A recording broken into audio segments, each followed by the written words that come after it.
give you a little peek behind the curtain, a little cheat code for how to read my channel.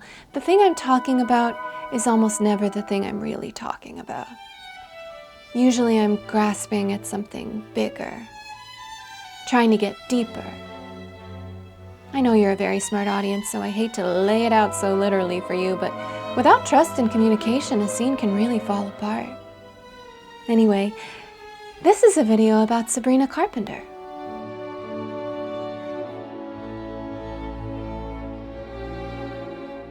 In the weeks leading up to the drop of Sabrina Carpenter's album, Man's Best Friend, she released this album cover. She appears on hands and knees in front of an anonymous figure in a suit. The figure holds a handful of her bombshell blonde blown-out hair. Sabrina gazes directly back at the lens, her expression ambiguous. Pleasant, perhaps a little defiant, but decidedly not unhappy or uncomfortable. And the internet lost its collective mind. All these cute little poses that completely move us backwards as women in the music industry. This album is actually a great example of what male-centered women actually are like. It is not satirical. It is tone-deaf. Slave to the patriarchy, slave to men. You are still on all fours, suggestively. When I saw Sabrina Carpenter's brand new album cover, I immediately thought of the video of Cassie being dragged by the hair across the hallway by Diddy. Oh boy. Some saw a depiction of socio-political regression, even an endorsement of violence. And in a macro view, I can understand this concern. The President of the United States is an alleged rapist and child abuser who has been previously found legally liable for sexual abuse.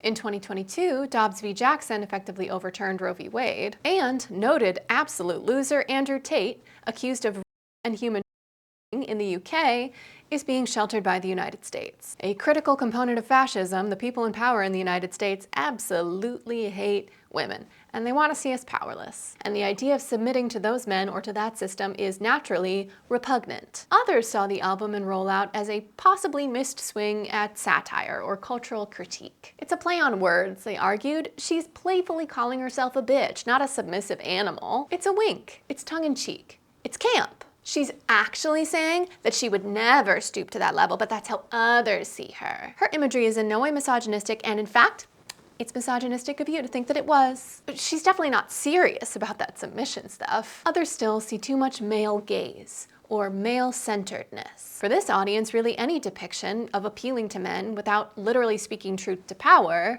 is pandering. If the music is really for the girls, then why would a man be there? Why are we dressing in a way that men find sexy? Why are we debasing ourselves? Is this any lesson to teach our impressionable women? Won't someone think of the children? In the era of overt political pop protest songs, like Labor and the Woke Macarena, more on those later, is there any place for popular music and art that engages with an attraction to men that isn't also actively and literally dismantling systems of oppression within its lyrics and its packaging? But when the album dropped, the lyrics told the story of a woman frustrated by the hapless, selfish, inconsiderate men by whom she is surrounded and pursued, yet cannot help but be attracted to. There was some playful irony, but she wasn't being very satirical at all, nor was she glorifying men or the male perspective. She was, bluntly, a beautiful, horny loser who's just trying to have a nice time while men let her down. Ultimately, she committed the sin of being both attracted and attractive to men while not being particularly subversive about it. So, is it ever acceptable for a woman to be submissive?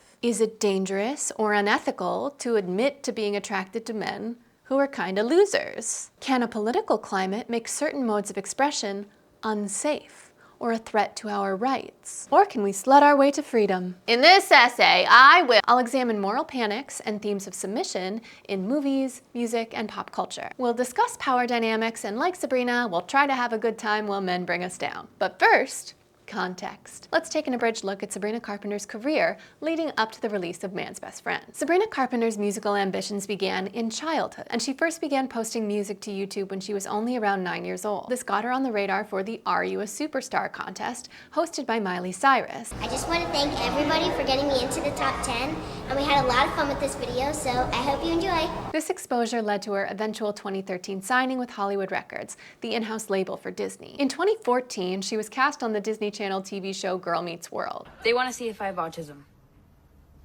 You don't. Let's go tell them you don't. This year, she also released her first single and EP, beginning her career-long decision to write or co-write her own music. Fun fact, that first single was co-written by Meghan Trainor. Under contract with Disney, her public persona was age-appropriate and squeaky clean. She released 4 additional albums under Hollywood Records. While these remain age-appropriate and non-explicit, she begins exploring things like metaphor, frankly discussing more mature themes like desire, mental health, and autonomy. The song Pushing 20 I find to be a particularly sobering track in the context of a child star. She made her Broadway debut as Katy in Mean Girls in March of 2020, and I bet you can guess how that ended. Leaving her teen years behind her, Sabrina ended her contract with Hollywood Records and in 2021 signed to Island Records. This transition marked a clear shift to adult pop stardom. While still critically praised for her writing, her vocal abilities, it was the playfully naughty stunts and lyrics that really started to catch on. Her 2022 album, Emails I Can't Send, features the song Nonsense. When performing the song live, she does a unique outro for every performance, with dirty rhyming lines that reference the city or the venue that she's performing in. Hi mom, my mom Kim will wish me good luck. Can't wait to read the mean tweets saying I suck. My New Year's resolution is give no. This will come up again. By the time she released Espresso, the lead single for Short and Sweet, her entry into the pantheon of true pop stars was cemented. The album debuted at #1. Not only did she open for Taylor Swift at the Eras Tour, the highest grossing tour of all time, she even joined her during the beloved Surprise Song acoustic set. And she seemed to appear fully formed in this era as a cheeky, girlish, mid-century vintage pinup with a signature blonde blowout, Bridget Bardot curtain bangs, corsets, mini skirts, baby doll dresses, and bows. And perhaps she was just due for a controversy, because the blowback for the release of Man's Best Friend was much more intense than anything she'd ever received before. Is this merely a side effect of widening fame, or moreover being a famous woman? Perhaps it's a necessary cultural ritual to transition in the eyes of the public from child star to adult pop star. Or maybe she's tapping into the political moment, intentionally or not, in a different way than other pop stars before her. Because it wasn't sexuality or even being sexually explicit that garnered her criticism. It was specifically a perception of catering to men, and not only catering to them, but submitting to them. Appearing on her knees in front of a figure in a man's suit, holding a handful of her hair, was the bridge too far. This political climate was levied as the context for her crimes. She's pandering to the male gaze. She's setting feminism back 50 years. She's glamorizing abuse. The moral panic is not new, of course. We love to find a woman to be the scapegoat for vast cultural and systemic problems. And this album cycle's sacrificial virgin was Sabrina. So, can female erotic submission be discussed in art? When is it acceptable? When is it empowering? And is empowerment the only acceptable goal for art catered to women? The scandal was ignited with that one infamous image, but it was the second image that solidified it, the implication of kink. But just a few months earlier, the internet was abuzz with thirst edits of actor Harris Dickinson. The song Father Figure by George Michael was trending on TikTok. There was no shortage of milk jokes. We had been blessed by another shining missive from the Nicole Kidman Renaissance, a strong female lead, directed by a strong female director. Oh, it's infantilizing bollocks. Don't you think it's good that... No, it's ghettoizing. It's a subsection of success. The film was Babygirl, an art house indie by A24 directed by Helena Rain. It tells the story of a has-it-all CEO and her sadomasochistic affair with a much younger employee. The critical response was mixed to positive, but no one was shocked. We've seen it all before, critics seem to agree. Everyone's being like, oh my god, this is so kinky. I'm like, it seems like the lightest amount of kink ever. Oh, it's not kink. I mean, it's not hot. So what the fuck happened in those 7.5 months? Let's give ourselves a little distance, a little perspective on BDSM, kink, and sex in art, and pivot from pop music to cinema. Let's focus for now on 2 of the most popular movies depicting female erotic submission. Hey, no. Not that one. Babygirl from 2024 and Secretary from 2002. Both films feature a woman on a journey of self-discovery, explorations of trauma and mental health, navigating social expectations, an improbable and mysterious male love interest, and well, freaky, nasty, kinky sex stuff. Secretary was directed by Steven Shainberg and written by Aaron Cressida. It's loosely based on a short story by Mary Gateskill. Maggie Gyllenhaal plays Lee, a young woman who struggles with self-harm and a dysfunctional family. When she gets a clerical job for a lawyer, James Spader's Mr. Grey, their relationship quickly turns from professional to erotic. He demands perfection in her typewriting, which she eagerly delivers. Sometimes. They engage in a wide gamut of BDSM play, mostly at the office. Struggling with his emotional relationship to his own desires and sexual preferences, Mr. Grey fires Lee, effectively ending their affair. With her desire for sexual submission awakened, she attempts to get her needs met elsewhere, from a string of disappointing kink encounters to a failed attempt to get her more conventional boyfriend Peter to play along. Despite preparing to marry Peter, she realizes that she's in love with her former boss. She goes full runaway bride, culminating in what is basically a kinky wedding, swearing her commitment in front of all of their scandalized loved ones. I'm just gonna leave you with this literature. Why don't you read about women's struggle first? In the end, it's her troubled alcoholic father who truly understands her decision. Your soul and your body are your own, and yours to do with as you wish. Thank you, Daddy. Here, too, the critical reception was overall positive. People were a little titillated, sure, and there was certainly much playful ado about the naughty aspects. Did you do any kind of research to get into this? Everybody asks me that. Yeah, well, it's kind of what you, I mean, if I would use that as my excuse if I was in that role. I'd be like, I must research it. You know, I did. Give me 4 years. For the most part, it was received as intended. A black comedy and heightened fairy tale about pain, fulfillment, and love. Babygirl turns on the same axis of power dynamics, sexual and otherwise, but this time it's as an erotic thriller. Kidman's Romy is the boss and reluctant mentor of Dickinson's Samuel, creating an already precarious power imbalance even without all the BDSM stuff. But here it is the employee, Samuel, who assumes the dominant role in their sexual relationship. He doesn't hold much respect for authority, nor for Romy's marriage and family. Though the film is more grounded in reality than Secretary, by no means is this a depiction of a more healthy or emotionally mature relationship. And if it were, it'd be a pretty boring thriller. Their conversations about rules and boundaries are clumsy. No, what? Is that what you want? Romy has dozens of opportunities to just ask her husband to please learn how to actually make her come, but she doesn't. She's riddled with shame. She's afraid to ask for anything, really. Despite securing her career, her marriage, her family, she neglects her personal needs and desires. But when the affair is finally discovered, she is not harshly punished by the narrative. A welcome relief from the 80s and 90s erotic thrillers by which it is inspired, she gets her happy ending. And I don't like to punish my characters. I just really loved to be human about them and really show that we all are angels and devils. We all have a dark side. And if we accept the dark side and if we dare to look at it, we can actually sort of befriend it. She still learns a lesson, but the primary lesson is, girl, speak up. Where both films center their female protagonists, both male love interests remain relatively mysterious. Broadly, they have slightly different erotic appeals. Secretary's Mr. Grey, hey, not that one, is restrained and professional, but also awkward and shy. Emotionally, he can be turbulent, with commitment issues. I love you. Anxious avoidant King.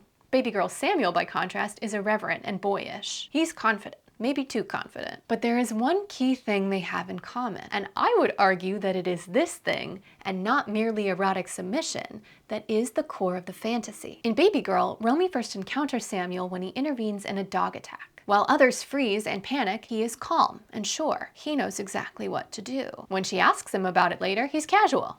He gave the dog a cookie. So yeah, surface level, we all get it, right? He tamed the beast. He was the alpha, the dominant. But there's more to it than that. In Secretary, Mr. Grey meticulously cares for his lush collection of delicate orchids. He knows exactly what to do. And again, we get it. Film Theory 101, flowers are vulvas, and he knows his way around, if you know what I mean. But there's more to it than that. Other than being sexy alpha daddies, what do these two men really have in common? Competence. Not only can this man tell you what to do, but you don't have to tell him what to do. He's capable, he's independent, he has his shit together. Dance break! In Manchild, first single from Man's Best Friend, Sabrina laments the ravages of male incompetence. He forgets basic adult tasks, like charging his phone. He's bad at sex. He always comes a run into her. In the second single, Tears, she confronts the same topic. She heaps sexually charged praise on the male love interest for doing simple things like assembling IKEA furniture. Now listen, I get it. You hear people struggling with partners' weaponized incompetence, and you go, that could never be me.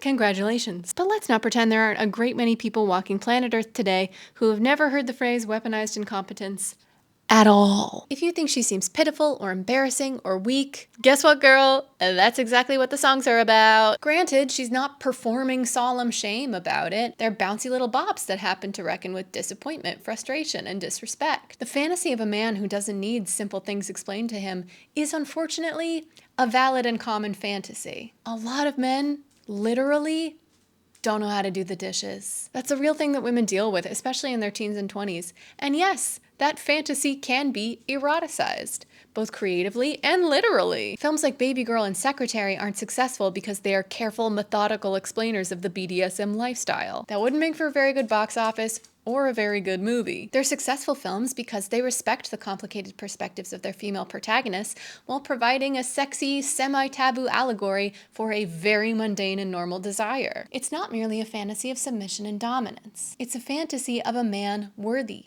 of the vulnerability and trust that submission requires. And yeah, people like the naughty, kinky sex stuff too, but that's not all these movies are about. I think the two lead singles show that Man's Best Friend was trying to do the exact same thing. So why are these projects received so differently? What happened in those 7.5 months? Well, Trump got inaugurated again. The political climate got very scary. The widening political gap between young men and young women became more visible and more relevant. As young men increasingly radicalize to the fringes of the far right, young women increasingly want nothing to do with them. And it's possible that if this album had been released a year later, or if the election had turned out differently, this discourse would have turned out differently too. But there's another reason, and it has less to do with politics and more to do with the entertainment landscape. We all understand that Secretary and Babygirl are stories. They're fiction. While it does seem we're losing some cultural ability to understand the nuance within stories, we do still understand that movies are imaginary. It's just a movie. It's pretend. You're an adult, you should know that. Pop music is different. Sometimes pop music is autobiographical.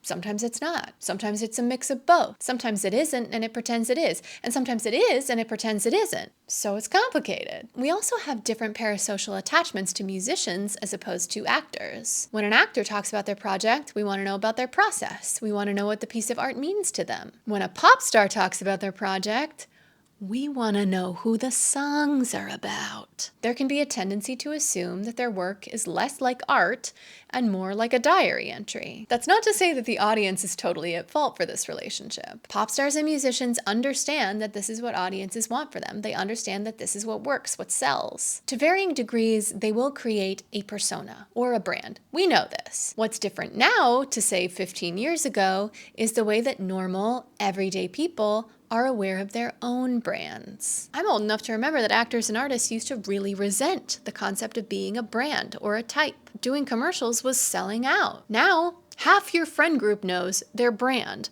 Regular people are vying to be professional advertisers. Your mom probably understands the phrase niche down. So we have a paradox.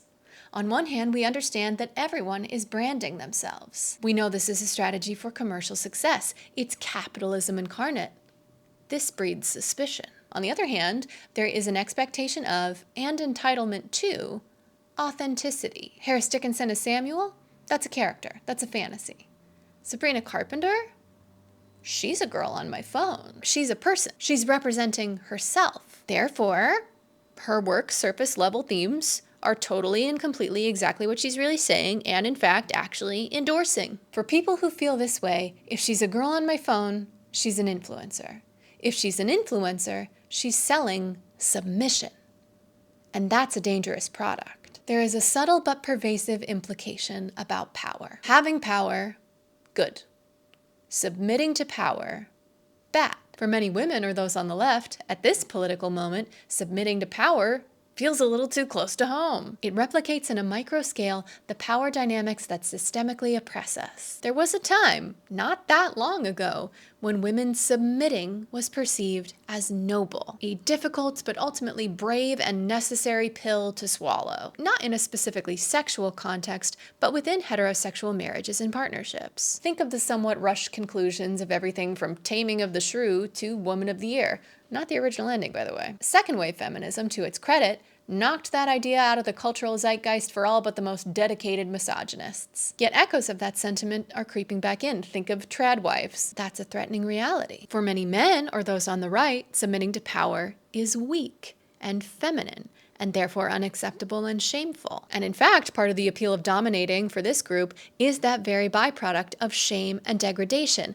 on the part of the object of their power fantasy, ideally without consent. This doesn't only occur in art and in the bedroom. It can be replicated in things like Jubilee-surrounded debates, owning the libs, shitting on democratic cities. But this comes from an insecure and immature need for the emotional safety that domination temporarily provides, not from a consensual, healthy power dynamic. When you can't articulate your own needs and desires, yet you still feel feelings like shame, fear, loneliness, inadequacy, you might do something crazy, like become a dictator or a professional debater. I want to take a moment to verbally reiterate my content warnings from the beginning of the video, and I apologize for any censorship that I have to include in this section. I know that that can come across as very immature and condescending, and it's just for the stupid robots, so I'm sorry. This section will include discussions of child abuse and it is not graphic, it's not explicit, but it is frank and it's intended for mature audiences. And if those aren't safe things for you to think about today, I completely understand. Take care. I'll see you in the next one. In the thick of the marketing push for Man's Best Friend, a 2024 photo shoot from W Magazine began to recirculate. In the image, Sabrina lays in the grass in a sundress under a running lawn sprinkler. People started to point out that this image bore a striking resemblance to this film and this film. Then the internet sleuths began mining for evidence to prove their case. Sabrina Carpenter is glorifying Lolita. Sabrina Carpenter is a parasocial groomer. Sabrina Carpenter is a pedophile apologist. So, let's take these claims absolutely seriously. We'll discuss the context of the allegations, from the novel to film adaptations to pop culture references. We'll discuss Sabrina's alleged use of this imagery, and then we'll decide once and for all, is Sabrina Carpenter a dangerous sex pervert? So what is Lolita anyway? Perhaps you know it as a Kubrick film, or as a 2014 Lana Del Rey Tumblr aesthetic. Maybe you've read the book, or maybe you've sworn to never ever ever read the book. You probably have some sense that it's about a young girl and a grown man and something heart-shaped sunglasses. Let's take a look at where Lolita began and then trace its mistranslations and cultural echoes up to today. In writing this section, I heavily referenced Lolita Podcast by Jamie Loftus, and if you are at all interested in this subject, I cannot recommend it enough. It's one of the best podcasts of all time. First, what Lolita is not. There is a Japanese subculture style, a fashion aesthetic, called Lolita. And while it does use girlish pastel aesthetics, it's very cute, it does not actually have any relation to Lolita the book or any of the adaptations. Believe it or not, any similarities there are totally coincidental. We will also not be discussing Lollipop in any detail because it's fucking gross. For those who don't know, I'm sorry to be the one to tell you that Lollipop is a type of explicit content depicting very young characters, usually in cartoon form. It does take its name from Lolita the book, but it bears no meaningful resemblance other than the fact that it deals with characters in an explicit manner. In addition to being gross, it can be illegal, so please don't go look it up. While I'm sure there is some nuance to be had in that conversation, you will not find it here. And I will be moderating the comments, so don't be a little freak down there, okay? Lolita began as a novel. First published in 1955 by Vladimir Nabokov, it tells the story of 12-year-old Dolores Hayes from the perspective of the middle-aged man who obsesses over, abducts, and abuses her. Lolita is not a love story. It is made clear throughout the text that our narrator, Humbert, is an unreliable narrator who is not to be trusted. He is emphasized to be both a mentally ill criminal and a manipulative liar. Humbert is obsessed with what he describes as nymphets, his specific ideal of an underage girl. He becomes fixated on Dolores, the preteen daughter of his wife. In other words, he's a pedophile. He urges his reader to understand him as a man of refined taste, a self-effacing victim to his unusual but sophisticated desires. Eventually, he manages to abduct Dolores and takes her on a months-long road trip where he her in motels across the country. As narrator, Humbert spends very little time considering how Lolita actually feels. Yet, Nabokov manages to tell us a lot about her, through little hints, little fragments of conversation, and any agency that she manages to assert. But when Dolores finally manages to escape Humbert, her fate remains grim. She escapes Humbert for another, this time a playwright and purveyor of CSAM. By novel's end, she is 17, pregnant, and poor. Out of financial desperation, she reaches out to Humbert one last time. She dies in childbirth. So the book is a difficult read. You spend the entire time in the mind of Humbert, the pedophile. At times, he's charming. He can even be funny. He's articulate, clever, and educated. And every time you relate to him, every time he gains an inch toward assuaging you, it makes your skin crawl. You begin to understand how he manipulated the people around him. You start to wonder if his hubris is talking, and maybe he's not really getting away with as much as he thinks he is. There are many indications that the way he describes events is not exactly the same way that the other characters remember them. Yet, all the while, you watch one authority figure after another let Dolores down again and again and again. But I can see how these crucial pieces of the narrative could get lost. If you're expecting a different kind of narrative, or if you miss a couple of clues, it can seem like an endorsement or an excuse. Paradoxically, the book only works because Humbert can be persuasive, just like real life. You might identify with Humbert too much.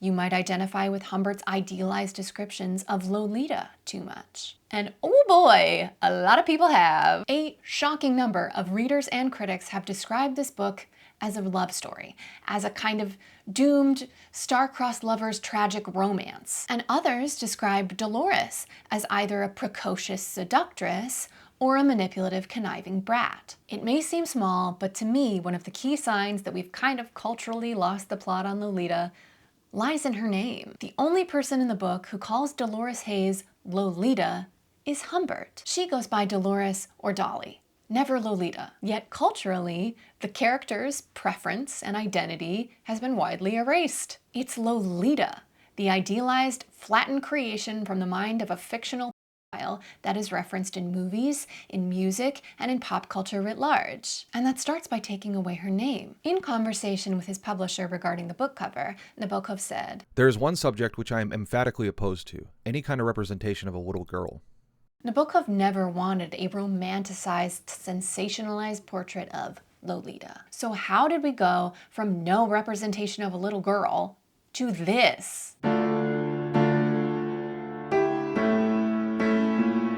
Well, in 1962, Stanley Kubrick released his film adaptation of Lolita, and it's here on the poster that the heart-shaped glasses first appear. This symbol will become synonymous with bad Lolita references for the rest of time. The poetic irony for a marketing choice, already 2 degrees removed from its source material, becoming the primary iconography for Lolita, is a little too perfect. Though Nabokov himself did contribute a draft of the screenplay and is credited as the screenwriter, the original novel is all but gone from this adaptation. Due to harsh censorship at the time, the film became a black comedy. Dolores simply becomes Lolita, and she is framed as a beautiful, glamorous teenage seductress, not a preteen victim. So the censorship, intended to keep children safe and our morals intact, basically did the exact opposite by failing to confront the sensitive, complex, mature themes. History rhymes. In addition to being made by one of the most influential directors of all time, Stanley Kubrick, it's also set in the 1950s. This coincides with the invention of the teenager as both cultural mythos and viable market segment. The word teenager crept into popular use in the 1930s and 1940s, but the 1950s is where it became firmly established. In a very general sense, before this time, Americans basically saw children as children before they came of age and were adults. With the discovery of their buying power and unbridled fervor for trends, the American teenager became a new kind of person. Cool, fun, sexy. With the film's imagery of cross-country drives, Coca-Cola, teeny bopper fashion, and the beautiful young Sue Lyon, it became culturally entwined with the very mythology of 1950s Americana. Even without the misguided readers and pervert fans, this association is hard to untangle. The book itself is also often referenced in pop culture. Here it is in Manhattan, directed by noted and general waste of air, Woody Allen. I mean, there's such schmucks up there, really mired in 30s radicalism. What do you do, Tracy? I go to high school. Oh, really? Really? Somewhere in Nabokov is one, you know what I mean? He can't keep getting away with this. So who's to say whether Woody Allen misinterpreted the book or was using misinterpretation as a creative choice, but one thing is for sure. Yuck. There are fewer direct references to Lolita the book than there are cultural interpretations after the fact. A Lolita became common parlance, a cultural shorthand for virtually any sexualized young woman or girl. Everything from films like Pretty Baby to ad campaigns like Baby Soft Perfume were described in this way. A very young Natalie Portman in Leon the Professional was described in this way, though the film itself never references it directly. A couple years later, Natalie Portman would appear in the film Beautiful Girls. In this, she plays 13-year-old Marty. She develops a friendship, with Timothy Hutton's Willie, a 28-year-old man in town for his high school reunion. He becomes infatuated with this child. She's smart, she's funny, she's hot. She's 13. I get to be like some vile old man, like what's his name? Roman Polanski. No, like Nabokov. Like some Nabokov character, you know? Like some vile, old, fat, hairy, stinky, putrid man, you know? What I find so interesting about this movie is the character seems to actually understand the book, but he romanticizes it anyway. It's basically the reddest possible flag for identifying with Humbert a little too much. The film ultimately frames this infatuation as a symbol of his inability to grow up and mature. There is very little reckoning with how it might be harmful for her. It's not portrayed as totally acceptable. It's basically framed as like socially embarrassing in the same way as living with your parents or not owning a headboard. Despite being one of the few films to literally and directly reference Lolita, in his 1996 review, Roger Ebert says, quote, "Beautiful Girls is not about a Lolita complex." What's nicest about the film is the way it treasures the good feelings people have for one another. They emerge most tenderly in the friendship between Willie and the 13-year-old girl. They have crushes on each other for essentially idealistic reasons. Each projects a simplicity and perfection that may not be there, and yet they draw apart ever so tactfully because they are sensible enough to know that it's the right thing to do. You're attracted to the intelligence. She's terrific. I don't know how to feel. I find it very interesting that when a film overtly and literally references Lolita, critics resist the comparison. The film she was in didn't consider the way that these portrayals would be harmful for their characters or for Natalie Portman. But for young Natalie Portman, the actress, the harm was very tangible. I was so excited at 13 when the film was released and my work and my art would have a human response. I excitedly opened my first fan mail to read a fantasy that a man had written me. A countdown was started on my local radio show to my 18th birthday, euphemistically the date that I would be legal to sleep with. Movie reviewers talked about my budding breasts in reviews. I understood very quickly, even as a 13-year-old, that if I were to express myself sexually, I would feel unsafe. Then, in 1997, another film adaptation of Lolita was released. Directed by Adrian Lyne, it stars Jeremy Irons and a 15-year-old Dominique Swain. Once again, the character of Dolores is aged up from 12 to 14. Like, he liked 15-year-old girls. He wasn't into, like, 8-year-olds. Otherwise, this version is much more faithful to the text of the novel than Kubrick's adaptation. However, due to the medium of film as opposed to a novel, we have much less indication of Humbert's interior world and unreliability. The film often feels as though it's through his eyes. The consequence, whether intended or not, is it often has the appearance of a love story. To this day, you can still find it categorized as a romance. Here are the nominees for Best Kiss.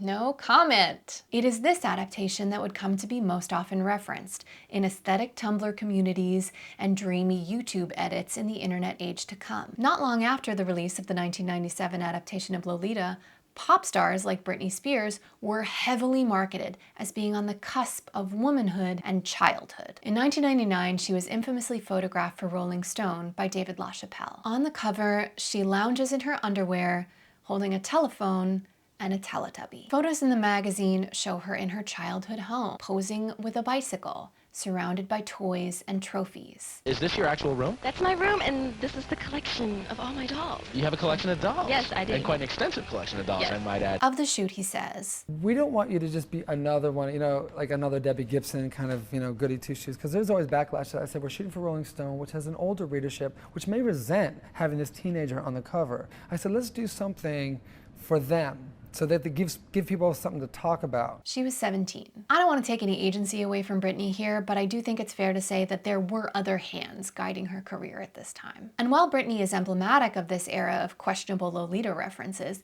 she is far from the only very young or underage star being marketed in this way. Then in the 2000s, something interesting happens. For the first time, we start to see popular, mainstream female artists begin to reference Lolita themselves. Artists like Katy Perry and Lana Del Rey aren't molded by others in the image of an eroticized Lolita. Instead, these adult women begin to reflect on the ways they see themselves in the character, both to varying degrees of criticism and success, and both in different ways. In Katy Perry's first album, One of the Boys, the album cover is a direct visual reference to Kubrick's adaptation of Lolita. In the title track, the narrator is frustrated that she's being seen as a tomboy, or one of the boys, now that she has a crush. So over the summer, something changed.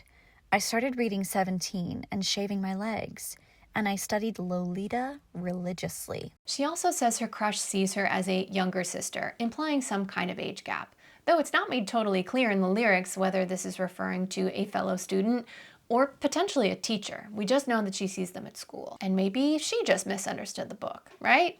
Or she could just as easily be religiously studying the film adaptations, like the Kubrick adaptation she visually references, and those are famously easy to misunderstand. Written from the point of view of a fellow teenager, it's understandable how the narrator could digest those adaptations and cultural mythos in an attempt to be sexy, like the men in those movies seem to think that Lolita is. It's very common for young women to internalize the idea of the male gaze and begin to see themselves through that lens. In any case, this reference is like a horrible, cursed game of telephone, further compounded by censorship, purity culture, and sexism. For some reason, I have this obsession with Lolita, and I think it's because she's both innocent and knows she's a little bit of a sex kitten as well, and she walks that line. I think it's boring if you're too goody two-shoes and you come out looking like a slut if you're a bad girl all the time. So you gotta walk that line. Clumsy as that description is, it points to her understanding of being a young woman in the public eye. You gotta walk that line. It's very easy to criticize her now, post-Me Too, post-fourth wave feminism, for knowingly walking that line. She's describing an understanding of, and a complicity in, upholding sexist double standards. She protects herself by working with harmful systems and not against them. But she so succinctly describes the paradox of performing what was demanded of her. Then, in 2010, at the age of 25, she released Teenage Dream. And this is where she starts to really lose me, personally. You know, when you're growing up and you're falling in love for the first time, it's such an amazing feeling. Being in love now, it's kind of the same feeling, like having that teenage dream, that teenage love. And I want people to kind of like, I guess, in a way, think of me as like that pin-up poster in their room, or hopefully I can invade their dreams and be their teenage dreams. Hi, is this the FBI speaking?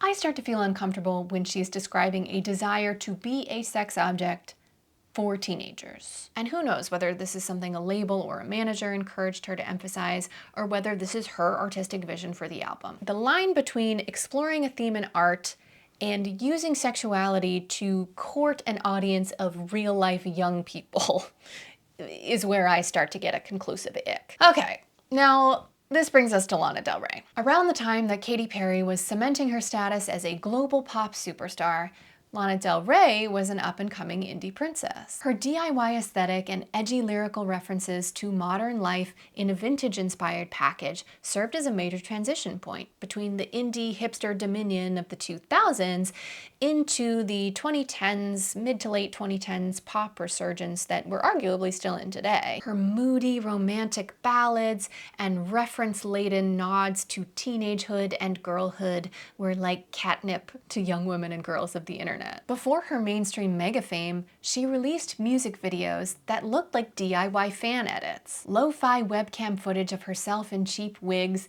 interspersed with clips of everything from Sailor Moon to vintage paparazzi footage to, you guessed it, the 1997 adaptation of Lolita. In many lyrics from her debut album, Born to Die, as well as several unreleased demos, she lifts passages straight out of the Nabokov book. Despite the directness of these references, in my opinion, Lana is interacting more with the cultural perception of a Lolita rather than an academic reading of the text. She positions herself as a Lolita figure, especially in the context of age gap or sugar baby relationships. While she was an adult at the time the album was released, the lyrics explore her own troubled teenagehood. She is reflecting on a time when she was a sexualized teenage girl, by turns defending, lamenting, or glamorizing her relationships with older men. So are these portrayals wrong?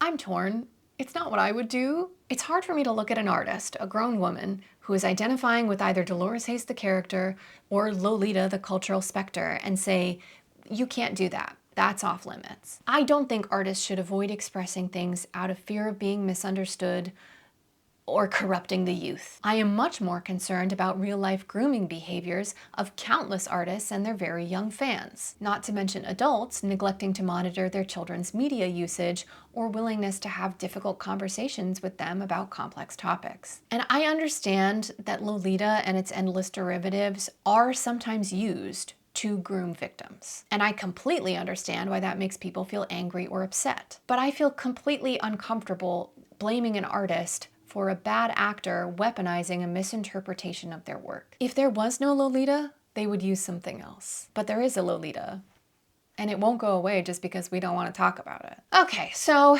that's Lolita. Weren't we talking about Sabrina Carpenter? Well, no, as you may remember, but also, yes. Now, I personally have no interest in litigating every single instance in which Sabrina Carpenter has been accused of being a parasocial groomer or pedophile apologist. But I've also been on the internet, and I know that that's what a lot of you little internet freaks are actually after. So, let's litigate every instance in which Sabrina Carpenter has been accused of parasocial grooming or pedophile apologism. Court is in session. Count 1 on the title of the song, Juno. In the song Juno, Sabrina Carpenter sings, "If you love me right, then who knows, I might let you make me Juno." The artist clarified that this is a reference to the 2007 film and not The Mountain in Alaska.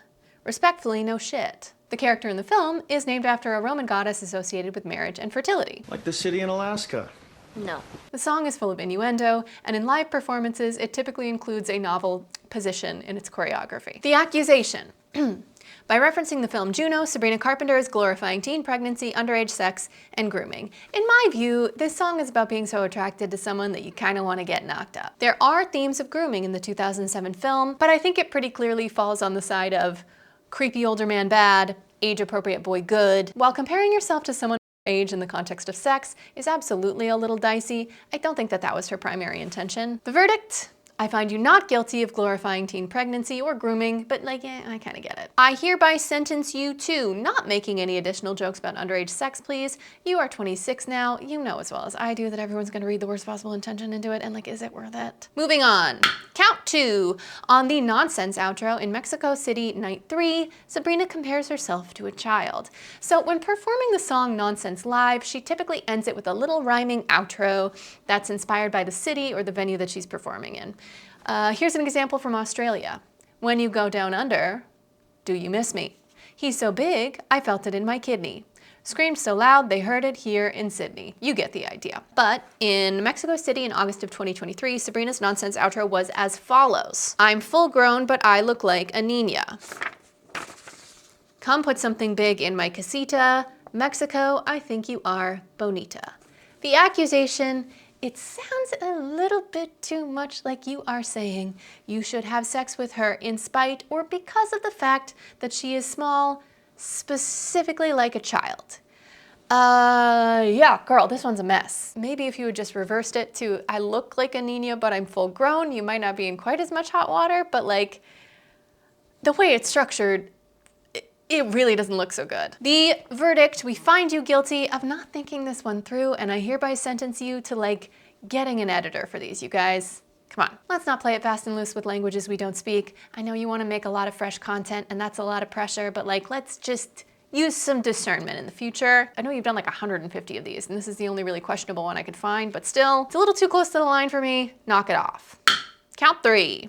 For featuring underage audience members in tour moments in inappropriately sexual contexts. So before the song Juno, she has this gimmick where she arrests someone for being too sexy. And someone in the audience, it can be a lucky audience member. Often it's a famous person who's a plant in the audience. It's usually very cute, but on at least one instance, it has featured an underage fan. So the accusation, Sabrina is knowingly featuring underage girls as a part of her live performance in a sexual context. So audience interaction is always risky. It can always be a little bit unpredictable. I think it's really nice to have a moment like this where your audience members can feel like they get to be special, but by not adequately vetting people for this moment in the show, you run the risk of putting a young person in a situation that they shouldn't be in. The verdict, I find you guilty of medium bad boundaries.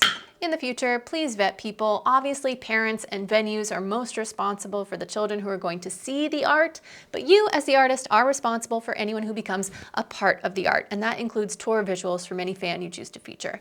Let's be responsible, please. Count 4. The accusation. Sabrina makes too many references to her smallness in a sexual context. By glorifying her smallness and short stature, she is appealing to pedophiles and sexualizing children by proxy.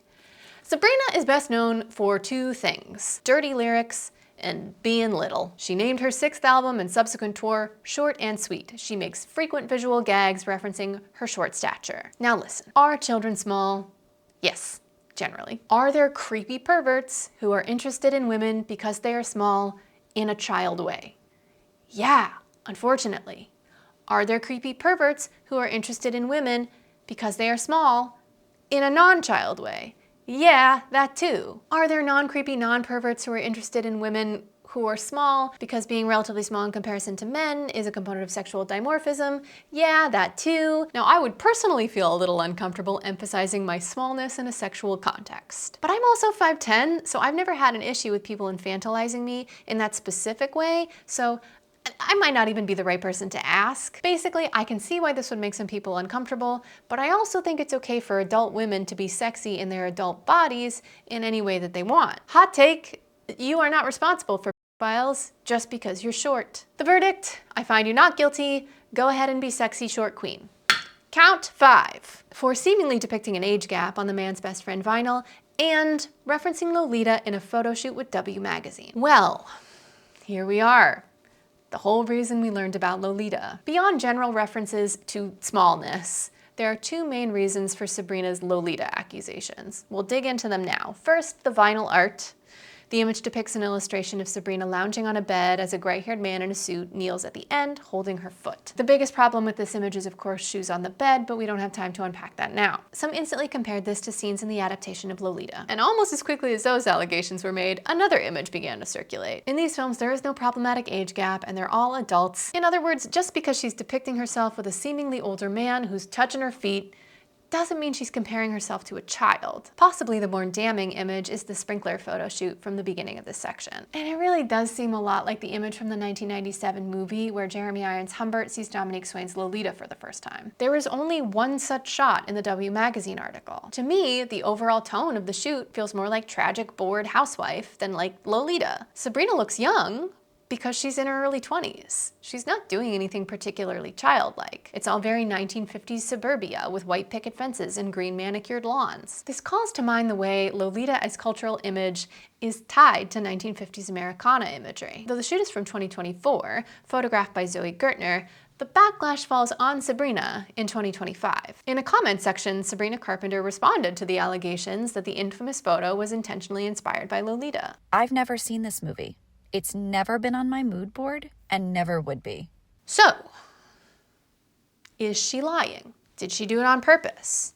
Maybe the photographer did it on purpose. Did someone from the magazine push to get it included, knowing that it might garner controversy and get clicks? Well, we don't know. We can't know. All we know is what we can see. Let's say Sabrina didn't know, but someone on the shoot did it on purpose. What would that accomplish? Well, controversy. Attention, people like me making essays like this. That's a little slimy, but let's just say Sabrina chose it. Let's say she's seen Lolita. or she's read Lolita, or she hasn't seen it, but she has some kind of vague idea about it from Tumblr. Is that allowed? Is that morally wrong?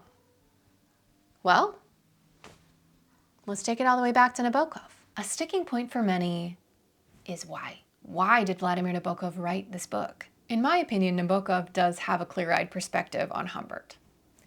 While bad, but not unlike in Man's Best Friend, he's not really trying to make a sweeping political statement or even a moral argument. He is merely telling an honest story about a bad man. In his nonfiction companion to the novel, on a book entitled Lolita, Nabokov writes, "There are gentle souls who would pronounce Lolita meaningless because it does not teach them anything. I am neither a reader nor writer of didactic fiction, and, despite John Ray's assertion, Lolita has no moral in tow." Didactic fiction is kind of like a fancy academic way of describing what we would now call edutainment, specifically in the context of fiction. It's when a piece of fiction is trying to teach its audience a lesson, moral or otherwise.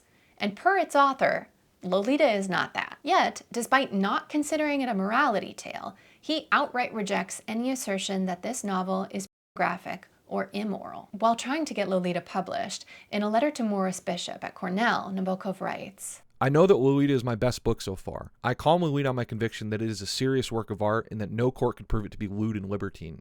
In short, Lolita is not intended to teach us morality, but that does not make it immoral. On the surface, Nabokov has much more in common with Humbert, the middle-aged academic. But what's often overlooked is that Nabokov himself was very likely a victim of child abuse. Another quick trigger warning reminder, this is going to include a description of abuse in Nabokov's own words. Skip to this timestamp if you don't want to hear that. In his memoir, Speak Memory, he describes this encounter with his uncle. "When I was 8 or 9, he would invariably take me upon his knee after lunch, and while 2 young footmen were clearing the table in the empty dining room, fondle me, with crooning sounds and fancy endearments. And I felt embarrassed for my uncle by the presence of the servants and relieved when my father called him from the veranda."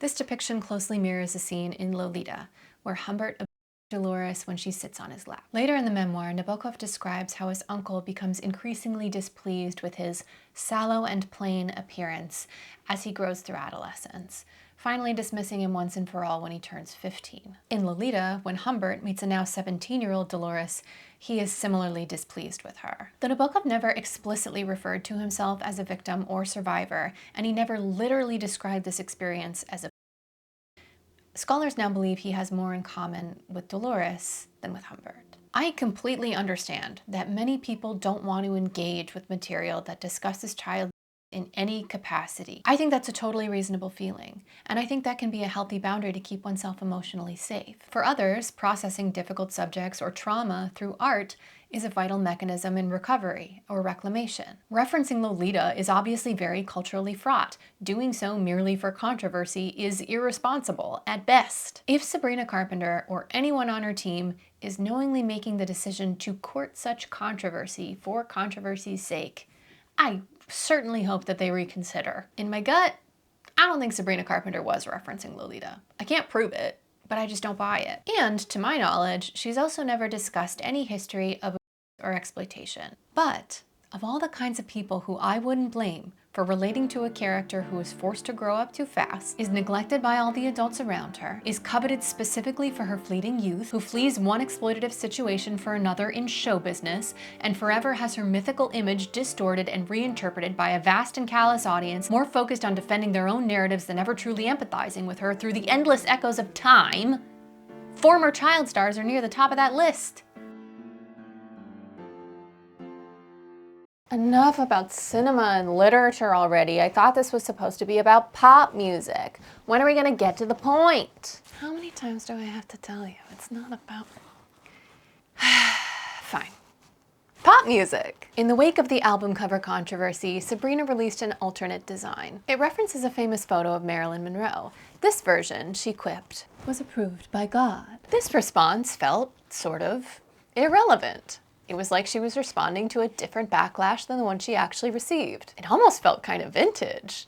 No one had accused her of being sacrilegious, at least not this time. How do we feel about scandalizing the Catholic Church a little with Feather? Gotta go, girl, gotta go, gotta go. The criticisms hadn't come from the pearl-clutching conservative Republicans. The criticism had come from the godless left. So what's changed since the days of moral panic news reports and very special episodes? It's 10 p.m. Do you know where your children are? Let's take a look at some past high-profile scandals in pop, then see what makes today's landscape different. Oh my god, my zipper's coming undone.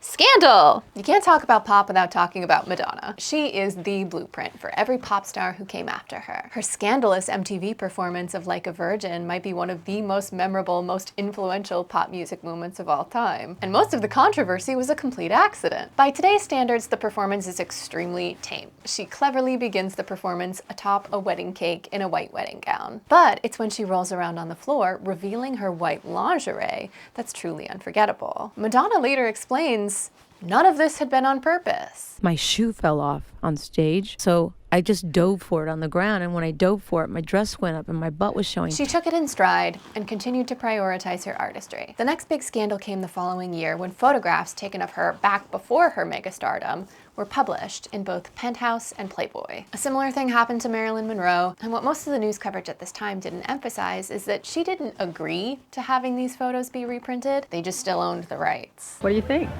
Well, I really wasn't impressed. Negging. A time-honored tradition. Who am I to criticize male culture? Men and women both buying it. Women too? Mm-hmm, a lot of women. Like with most women in pop, her biggest fans were always women and LGBTQ people. She scandalized the conservatives and the Christians, and she appealed to the young, the queer, and, well... She is herself, she is sexual, but she's strong! Betty Friedan, ladies and gentlemen. Madonna's music video for Justify My Love was famously banned from MTV. In fairness, it's pretty racy. The official reason for the ban was explicit content, though I would wager it probably has more to do with the same-sex pairings and the cross-dressing. Despite the MTV ban, Madonna released the music video on VHS, and it sold like crazy. So, for Madonna in the early 90s, being chained to the bed by a metal collar, like in the Express Yourself music video, no big deal. Queer stuff? Out of the question. For Sabrina Carpenter, that coin has firmly flipped. Kneeling on the floor is in very poor taste. Naughty. Bad Sabrina. But the gay stuff... I make out with Jenna Ortega passionately. And everyone's like, I heard this song is about Shawn Mendes. Help me. With the approved by God quip, it almost seemed like Sabrina was responding as if she had gotten the same kind of backlash as Madonna. In fairness, Madonna did receive some criticism from the left. Some people perceived her as post-feminist or too commercial, seeing her as a roadblock to feminist or anti-capitalist solidarity. Others saw her references to Vogue and ballroom culture as appropriative. But mainly, it was the conservatives and Christians. Beyond the sexual imagery, they also took issue with her use of religious imagery, her depictions of interracial relationships, and her activism for HIV and AIDS. It's very hard to imagine Sabrina getting widespread backlash for these kinds of issues. It seems the scales have tipped firmly towards the post-feminism critiques. After Madonna, the pop princess throne was inherited by Britney Spears. Here's where we establish a very clear path from child stardom to pop stardom. Britney got some of the same criticisms from conservatives as Madonna, but overall, I would say the 2000s was less pearl-clutchy about sexuality than the 80s. But in some ways, it was also more callous. The prevailing sense of humor was edgy and irreverent, and no one was safe. I'm coming to the VMAs, and I'm bringing my whip, in case Britney gets out of hand. Britney was mocked for her singing, for her body, for her sexuality, and for her perceived stupidity. She was widely criticized for being a bad role model. And think about the 12-year-olds who saw you on the VMAs, and think what they're thinking. They probably are thinking that it's okay to dress like that, which it's not.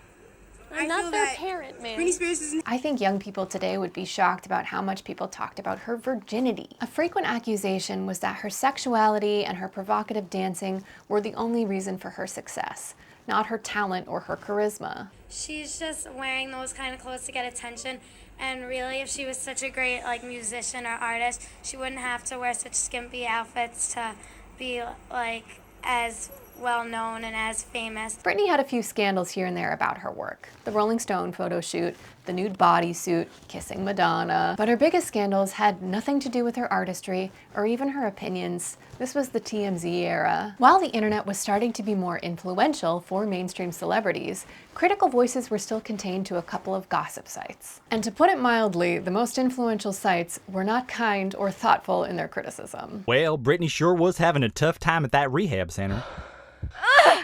One thing we see very little of with Madonna or with Britney are accusations of being so-called male-centered. People are criticizing the same types of behaviors, they're just using different language. It's not catering to the male gaze. It's slutty.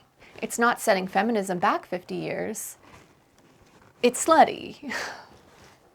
This is a tortilla. You may have noticed that all of the women and female characters that we've talked about so far have one major thing in common: whiteness. As a white woman myself, I am definitely not the best person to deeply examine all of the racial intricacies of this conversation, so please do not take me as a final authority on anything to do with race. But it's important and it's very relevant to pop music, so I'm gonna do my best to unpack a couple of layers here. And I'm gonna once again reiterate trigger warnings. We're going to discuss racist stereotypes and sexual in the context of sex and apologies again for any censorship. I hate doing it as much as you hate hearing it. This will include potentially sensitive descriptions of stereotypes at the intersection of race and gender. If that's not for you today, or if you don't want to hear it from me, I totally get it. When we discuss erotic submission in particular, I think there are two main reasons why we usually see white women depicted in mainstream, non-pornographic, artistic depictions. Well, three reasons, but one of them is just sort of general racism in a white supremacist capitalist culture. So the other reasons are the specific stereotypes that our culture ascribes to women based on race, and the other is a perception that white women are somehow more racially neutral. And I'll address the second one first because it's easier. In brief, nuh-uh. White women are not racially neutral because whiteness is not racially neutral. White women exist at a very specific intersection of their oppression and their privilege and relative power. So while some people may hold a broad cultural perspective that using the lens of a white woman makes their project or their art more racially neutral, it's not true. Doesn't stop a lot of people from thinking that way and using that reason as a justification for casting choices or for which voices get amplified. But yeah, not accurate, not neutral. Can you get your butt out of the frame? Thank you. There are also very specific, and to be clear, untrue, cultural stereotypes about women based on race. These stereotypes are potently reinforced by pornography and reflected back to us throughout pop culture. Latina women are stereotyped as fiery, as passionate, sometimes even animalistic. Black women are stereotyped as more sexually aggressive, but they're also the most frequently depicted group in graphic scenes of degradation and violence. This is especially seen in the context of heterosexual scenes depicting a white man and a black woman. Fucking yikes. By contrast, Asian women are stereotyped as naturally submissive. Asian women being depicted in subservient or passive roles is their stereotyped default. And all of these races are exotified or othered. They are graphic search categories in ways that white people are not. Race as a graphic search term can be explained to an extent by people who want to see actors who look like themselves. But, for example, a 2021 study found Asian to be a top 3 search category for people aged 25 to 34, despite the fact that Asian people only make up about 7% of the United States, so it does not account for all of it. Add on top of this the way that girls and women of color tend to be adultified in ways that white girls and women are not. In pop music, look to Aaliyah in comparison to other young or underage white pop stars. Her song, Age Ain't Nothing But a Number, positioned her as mature, as in control, a young woman defending her own choices. And way too many people just kind of accepted that. In reality, that song was written by a 27-year-old R. Kelly for a 15-year-old Aaliyah. In case you're keeping track, that's the same age as Dominique Swain was when she filmed Lolita. As for white women, we are typically stereotyped as innocent and vapid. It's an interesting dichotomy when it relates to sex. The perception of innocence and vapidity serves to make white women an ideal for men who are interested in taking advantage, while never allowing white women to be fully accountable for their own sexuality or desire. There's this sense of like, oh, well, she's doing it on accident. She doesn't know what she's doing. She's too pure to have any agency. It's the perfect encapsulation of the way that white women's harmful stereotypes have developed alongside white supremacy and patriarchy in order to keep us disempowered, but just protected enough as long as we play our role. But let's be clear, that role is not choosing submission and asking for that erotic desire to be fulfilled consensually for our own pleasure. That role is being submissive as a default, being available for but not actually interested in sex,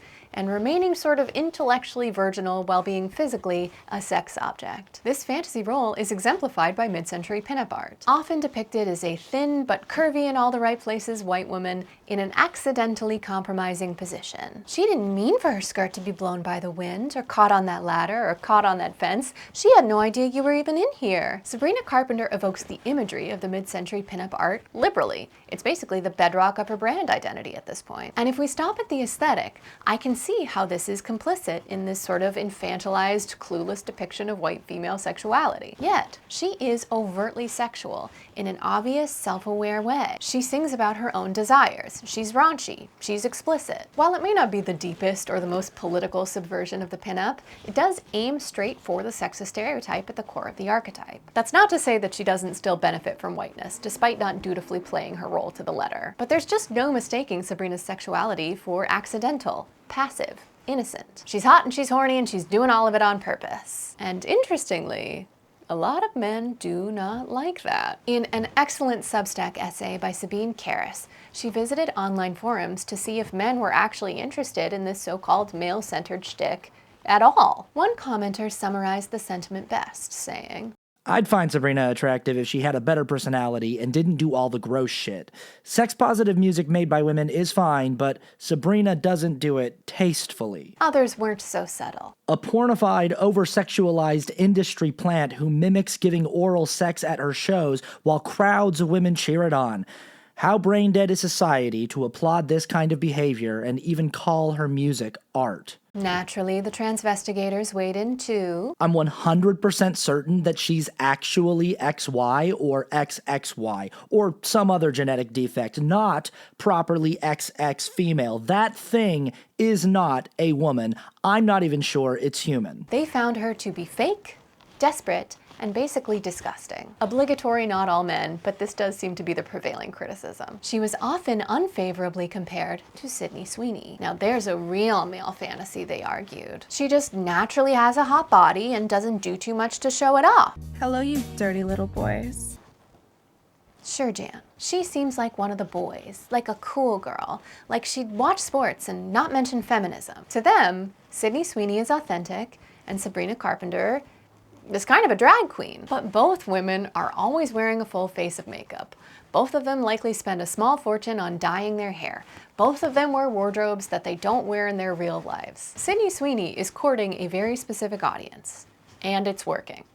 I'd argue Sabrina Carpenter is doing the same thing. It's just that her audience is not and has never been horny men. Perhaps no pop star has ever engaged quite so directly with themes of BDSM and submission as Rihanna. S&M is the title of one of her best-known songs. It has lyrics like "Chains and whips excite me. The pain is for pleasure." In Rude Boy, she sings "I like the way you pull my hair." The S&M music video was co-directed by Rihanna and Melina Matsoukas, a prolific director of music videos. If you're still watching this video, she has probably directed one of your favorite music videos. Though the song's lyrics lean submissive, the video often portrays Rihanna in the dominant or voyeuristic role. A metaphor for a relationship to the paparazzi and the press, the video shows Rihanna by turns tied up or restrained, or spanking ball-gagged reporters and walking Perez Hilton on a leash. Both Rihanna and Matsoukas made clear that they were intentionally courting or at least embracing a little controversy about the music video. I don't think people would have been that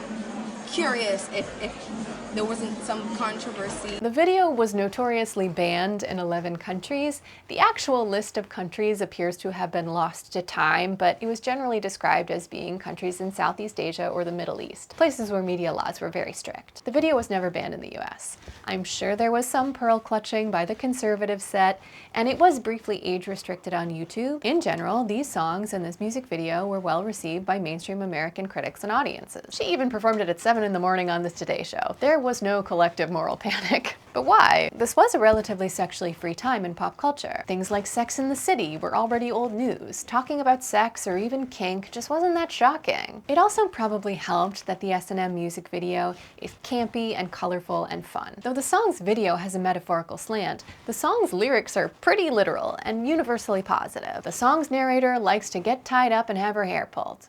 Good for her. I do also think the fact that she placed herself in both the dominant and submissive roles in the video probably helped. Not only did it enhance the metaphor of the shifting power balance in a relationship with the press and the public, it steered the video away from being perceived as a surface-level endorsement of any particular lifestyle choice. No rational person is going to accuse you of setting feminism back 50 years when you're walking Perez Hilton on a leash. My children are going to watch Rihanna's S&M music video featuring me for the first time.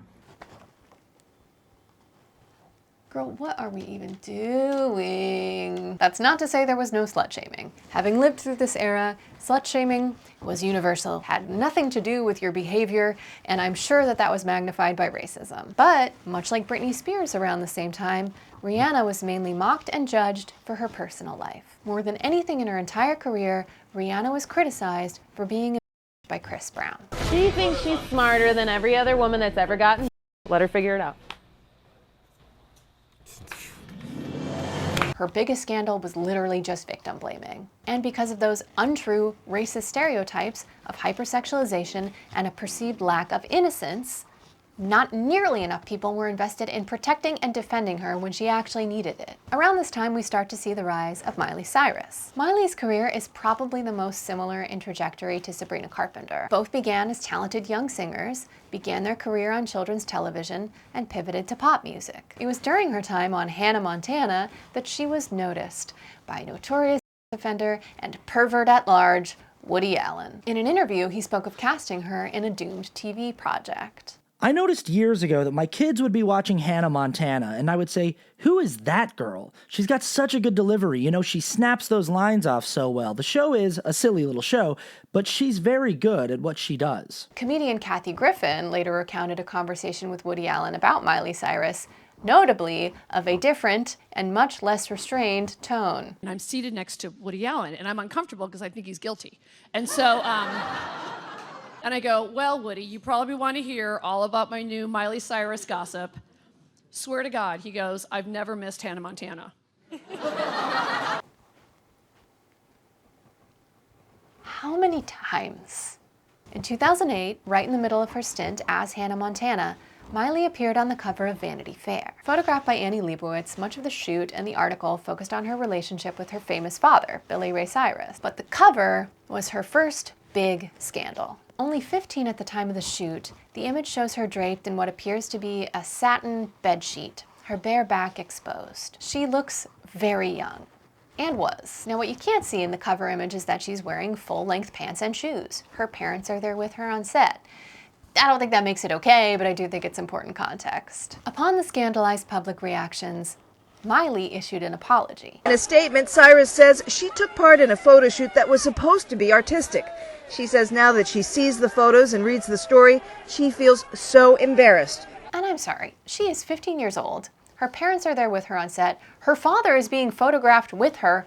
Why is she the one issuing an apology? Where Miley and Sabrina differ most is that Miley leaned into a more adult aesthetic while she was still underage and working for Disney. I have some understanding for the criticism that she received at this time, but I think all of the blame belongs on the adults around her. She was actively playing a pop star on a television show for children while being a real-life pop star on the side. She released 3 albums as Miley Cyrus before turning 18, and it was the 3rd album she'd get the most backlash for. Now, I totally understand why Miley would want to push back on the squeaky clean Disney image, but I was a little shocked looking back at some of these music videos and images with my full-grown adult eyes. I think people around her were encouraging and courting controversy way more than was appropriate for someone her age. And shame on all those people. In the Bangers era, her criticism began to take on a different tone. More than ever before, fans and critics were on the internet. Music wasn't handed down to us through monoculture and criticized mainly on mainstream news. Music was discussed on Twitter, on Tumblr, on Facebook. A mainstream cultural reckoning with cultural appropriation and racism was beginning to brew, and Miley put herself right in the middle of those crosshairs. Miley, what's good? For the record, I think this criticism was warranted, and I think the conversation was long overdue. And when the appropriation criticism and the fourth wave feminism criticism collided at the 2013 VMAs, Miley received her biggest backlash yet. Blurred Lines by Robin Thicke and Pharrell Williams was a massive hit. It also inspired a critical mass of think pieces. Feminist writers took to just about every platform to condemn the dodgy sexual politics of this song. Now we all kinda agree that it glorifies hazy consent at best. It's coercive, it's creepy, and it was so catchy. It spent 12 consecutive weeks at the top of the Billboard Hot 100, the longest of any song that year. Miley's We Can't Stop was another hit, but because of Blurred Lines, it only reached number 2. With a desire to raise her profile and solidify herself as an adult pop star, performing a mashup of these two dueling hits at the VMAs probably seemed like a no-brainer. The performance was not well received. Miley was memed and mocked for her tongue, for her body, and for seemingly using people of color as set dressing and props. But the most infamous moment was when she stripped down to a nude latex bikini and twerked on Robin Thicke. No doubt, it was raunchy, though the raunchiness was really not what she received backlash for. The raunchiness just served to amplify the ways the performance seemed tone deaf. She's appropriating black culture while twerking on the much older man who sings about date.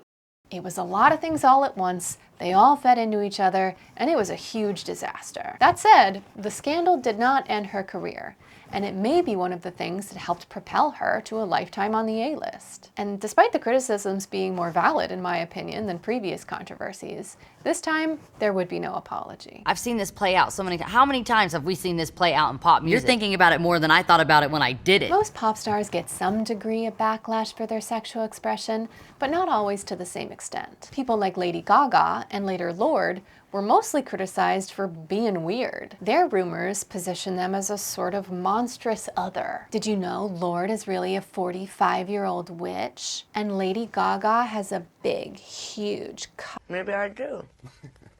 But it's interesting. Would it be so terrible? Lorde never really focused on sexual imagery, and her more recent uses of partial nudity have more to do with gender and identity than they do with eroticism. When Gaga was scantily clad, she was perceived as too artsy and out there for it to really be threatening in the same way as the sexual ideal. If you lean hard enough to being obviously artsy, you skirt some of the more obvious criticisms of vapidity and unseriousness that tend to go hand in hand with like store-brand slut-shaming. Taylor Swift, by contrast, was criticized for not being sexy enough. These infantile ball gowns, these sanitized lyrics. She's always singing about high school and she can't even throw ass. Basically, as long as you're perceived as some version of conventionally beautiful, there is no way to win this game. Moving into this day and age, Ashnikko is another artist who occupies a similar space to Lady Gaga. She's queer and edgy and alternative, giving her a little more space to be sexual without drawing the garden variety ire reserved for more conventional pop stars. But still, something interesting happens when she talks about sexual submission. It wouldn't be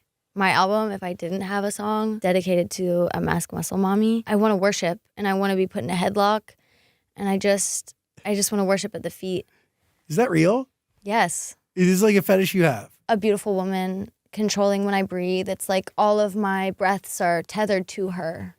Not the most healthy dynamic, but I think in small doses, I think that worship is nice. Is it how you feel or how you want someone to feel for you? Oh, I feel that way. I think both. I'm the dominatrix and the simp. Let a girl get thrown around by a masked muscle mommy if she wants to. Jeez Louise. This clip is wild to me.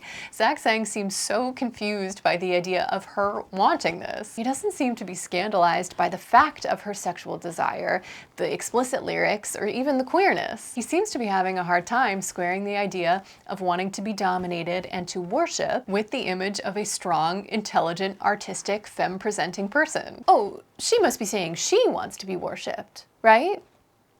Right? Right? I'm not trying to throw him under the bus here. I think this interview was generally good. It's just this moment is such a good encapsulation of all of the themes that we've been kicking around here. There's a sense lately in a lot of reactions to this kind of stuff of like, oh, are we allowed to say that? Is this allowed? We're all so afraid of getting in trouble with Vice Principal Twitter and Mommy TikTok. I think that fear is rational. For every totally reasonable criticism of something like Bangers and Blurred Lines, there's 50 half-baked reactionary subtweets of something that completely misses the point. As we speak, there are people on Colascola's internet who sincerely believe that Taylor Swift is secretly a MAGA Republican who's sending out dog whistles in her merch. This Taylor Swift. The libbiest lib who ever lived.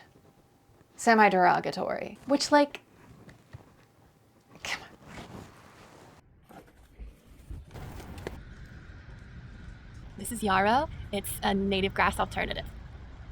It's good for local ecosystems. I totally understand the fear. I sometimes feel it myself. I think Bo Burnham, of all people, put it best. I mean, it's an overcorrection for a serious problem like bigotry and racism. And yeah, they've swung the other way. And yeah, they're a little irony deaf, but I'll take like an irony deaf, tolerant crowd over a racist crowd that really understands the workings of comedy and irony. When women discuss enjoying or participating in something that feels a little too close to the line of something harmful, something that we've worked really hard to dismantle, it can feel like a threat to progress. I think that we're in a moment of overcorrection right now. But I agree that an overcorrection towards liberation is better than the environments that Britney or Aaliyah or Rihanna lived through. If the clumsy, emotional turbulence of this conversation is a necessary part of a step forward, then I'll take it. There is plenty of super popular pop music that isn't receiving this kind of criticism right now. The obvious entry is Charli XCX. Stan Wars position her as a sort of anti-Taylor Swift figure. I think that's both totally blown out of proportion and also probably very beneficial for both of them from a PR perspective, so I'm sure neither one of them is going to correct it anytime soon. Charli's latest album, Brat, focuses more on partying, friendship, and identity than it does on sex or romance. Gen Z, by and large, prefers artistic depictions of platonic friendship over sexual or romantic ones. A 2024 study by Talker Research found that 43% of Gen Z had turned off a movie because it had a sex scene. For millennials, it was only 26%. Nudity and sex scenes in movies have dropped about 40% since the year 2000. Combine that with the trend over time of all of us consuming more content on social media, where rules are weirder and more strict, and you basically just get a lot less exposure to sexuality in media altogether. However, photography use between Gen Z and millennials was virtually the same. A large-scale 2024 study by the Institute for Family Studies found that 16% of men and 7% of women over the age of 18 in both generations watched daily, and there were similar rates between generations across the board. This seems to point to a difference in the way each generation relates to sexuality in their private lives versus their public lives. Where Gen Z is slightly less conservative than millennials is with the relative comfort for LGBTQ people and non-binary identities. Millennials, to their credit, are not far behind in that area. Interestingly, despite consuming at very similar rates as millennials, Gen Z is much more in favor of banning or restricting pornography use, and is much more likely to publicly espouse anti-sentiments. A 2025 study by the Survey Center for American Life found 64% of Gen Z men were in favor of restricting or banning pornography. Now, this is just speculation, and I am not a watcher, so take this with that grain of salt, but I wonder how much general online shame plus a rise in sneaky conservative rhetoric is contributing to a culture of shame around how we relate to sex and desire altogether. When it comes to the partying themes on Brat, I'm super interested in how that doesn't seem to mirror Gen Z's attitudes towards partying and clubbing in real life. Compared to previous generations, they drink less, they go out less, they have less sex, they have fewer friends, they don't even dance at the club. Brat gave Gen Z permission to indulge in a fantasy of a club and party scene that doesn't really exist anymore. It's not that it's totally non-existent, but it does seem to be on a smaller scale than for previous generations. And because of a normalization of filming each other in public, it's fraught with a lot more anxiety and social policing. So, despite being a proudly sleazy, druggy album with confrontational and sometimes gory marketing, and despite having a whole song about edgelord loser Dasha Nekrasova, don't even get me started, not only did Brat avoid major criticism, it was embraced at the highest levels of power. Kamala is Brat. Pop music is largely about fantasy. It uses heightened, romanticized world building to explore relatable themes. To me, this points to a broader cultural approval right now for fantasies of being generally empowered and independent, and a temporary freedom from surveillance angst. Right now, we are not shocked by party girls partying. We are not shocked by edgy girls having edgy friends. You know, Julia Fox was a dominatrix, and we are so Julia. I actually like that song. The other subgenre that seems to receive a lot of praise from the same group that lays a lot of criticism on Sabrina Carpenter is the ultra-literal pop protest song. The first one that comes to mind is Labor by Paris Paloma. In a witchy, folk-inspired pop ballad, she laments the unfair burden of, well, women's labor. It's completely straightforward. With a driving rage, she lists all of the roles that women are expected to fulfill under patriarchy. It's a great message. It's one I obviously agree with. But oh my God, the lyrics 24/7 baby machine so he can live out his picket fence dreams. Whew, makes me want to crawl under a table. Expressing a similar sentiment, but focusing more on the humiliating roles she's tried to play in search of romantic validation. CMAT's Take a Sexy Picture of Me also enjoyed TikTok popularity. Its trending dance garnered the nickname the Woke Macarena as participants acted out the roles. The butcher, the baker, the home and family maker, the schoolgirl fantasy. There's nothing wrong with these songs. They're both very talented artists and I agree with their messages. I just don't connect to it. When I hear very literal lyrics like these, when an artist holds my hand all the way through a song, I feel talked down to. Like, I generally like Taylor Swift, but when The Man comes on, I will leave the room. She's not saying anything untrue or offensive. I just don't personally connect to that kind of art. But I know all of these songs and ones like them are valuable to a lot of people. I'm sure they've moved the needle socially and politically. I'm sure they've changed some minds, shifted some perspectives. They've given women something to rally around. Different things work for different people.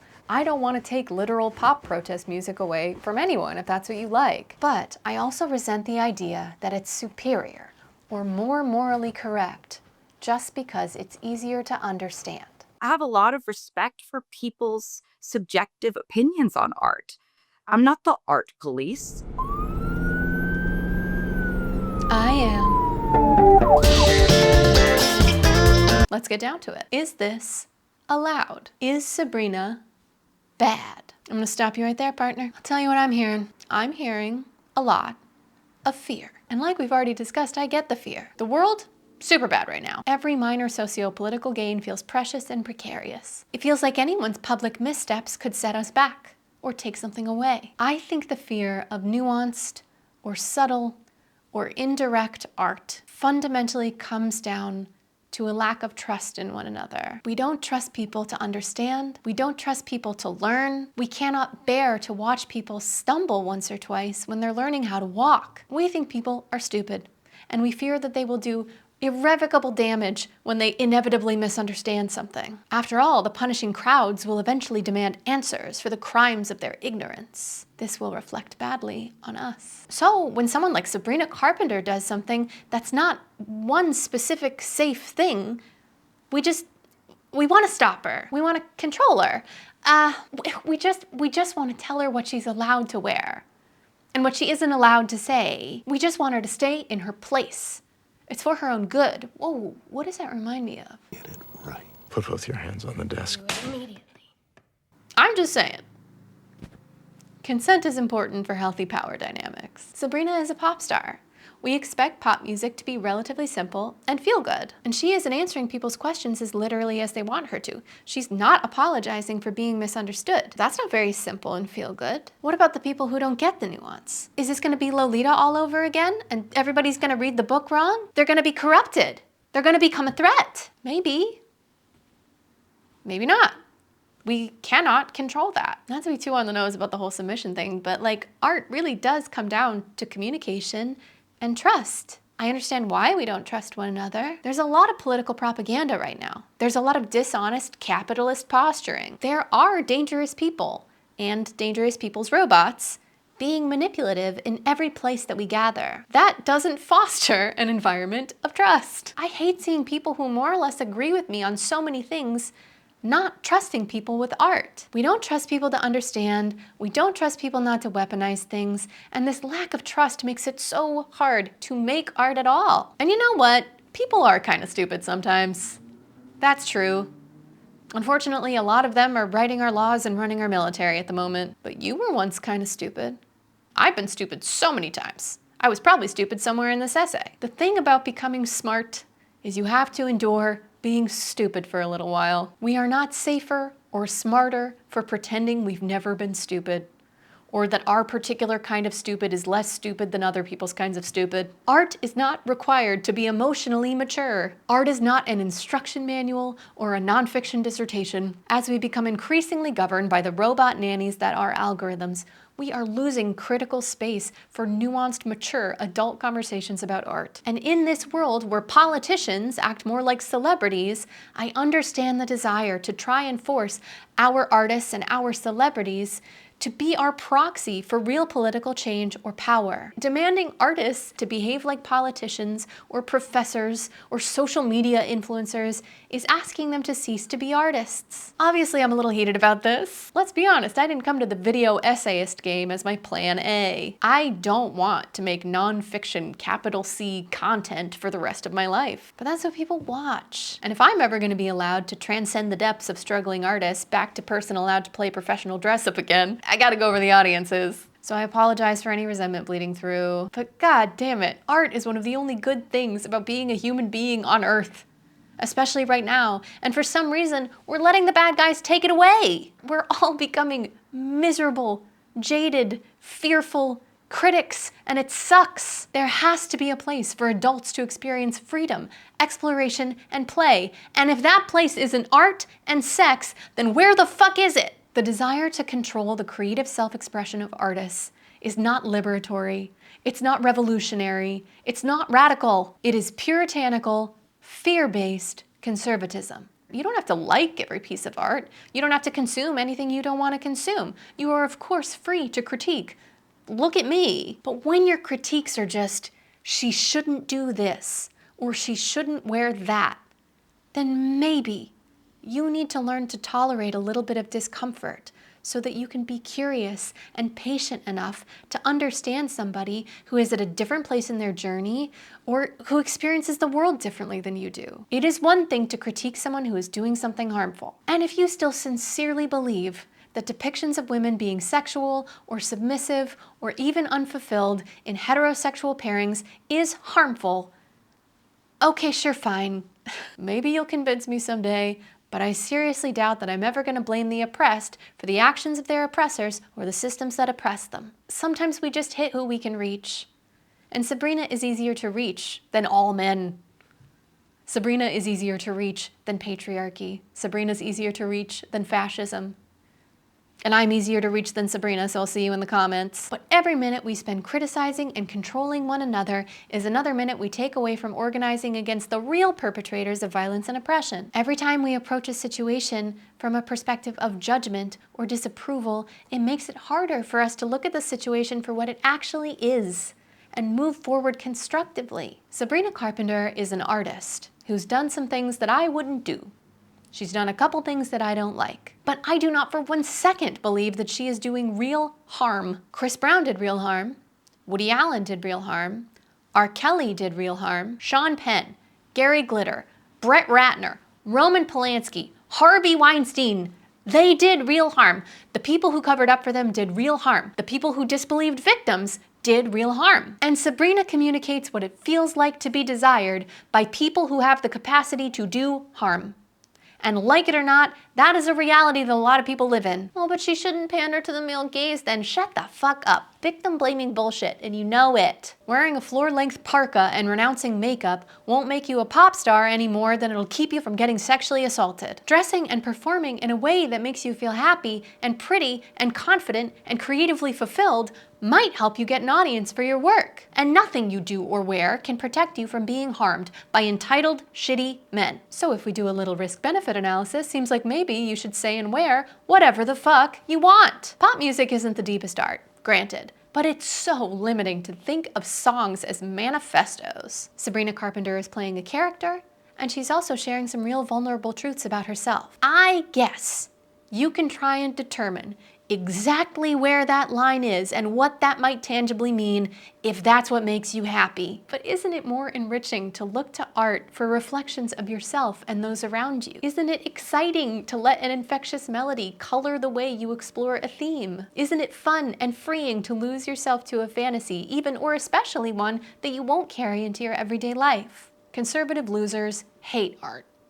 They fear it, they don't get it, It makes them nervous that they can't control it. We don't have to police ourselves like they do just because they have some power right now. Art is a powerful tool, and we're better at wielding it than they are. But its power comes from its freedom and its ability to be interpreted in many different ways. When we demand that it fits in a box, any box, it loses its power. And isn't that where this whole thing started?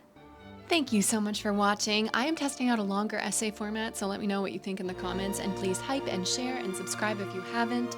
Nora would really appreciate it. She's actually very vain and metrics driven. Huge thanks to my voice actors, Jeff and Dietrich and Scarlett and Austin. More about them in the description.